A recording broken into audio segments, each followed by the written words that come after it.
La Charente-Maritime, c'est 33 millions de nuitées par an et un chiffre d'affaires de 1,5 milliard d'euros. Alors dans le deuxième département touristique de France, les professionnels du secteur n'osent y croire à cette augmentation de la taxe de séjour. Dans ce camping de Châtelaillon, les vacanciers pourraient voir leur note s'alourdir de 1,50 € à 8 € par jour et par personne, impensable pour le responsable de l'établissement.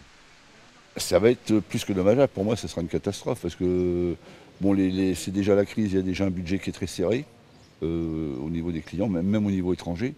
Bon, il y a toujours un budget, mais on voit que c'est quand même un petit peu plus étriqué, quoi.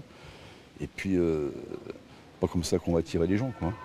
L'amendement a été voté la semaine dernière à l'Assemblée nationale. Reste qu'en dernier ressort, ce sont les municipalités, bénéficiaires de la taxe de séjour, qui décideront d'appliquer ou non cette nouvelle réglementation. Là encore, les professionnels du tourisme restent perplexes sur la finalité de l'opération. Si c'était voté, il est évident qu'après, c'est les municipalités qui, elles, décident de l'appliquer ou pas et qui décident également du montant, et même un montant par catégorie.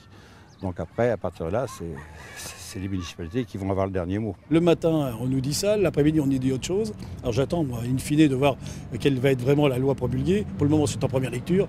J'espère qu'à un moment donné, là-haut, ces crânes d'œufs, comme on les appelle, vont réfléchir et puis on va dire, attends, non, là, on a fait une connerie, il ne faut pas qu'on aille aussi loin, quoi. Ce qui est sûr, c'est que les crânes d'œufs vont entendre parler du pays dans les semaines à venir, à moins qu'ils ne soient déjà partis en vacances.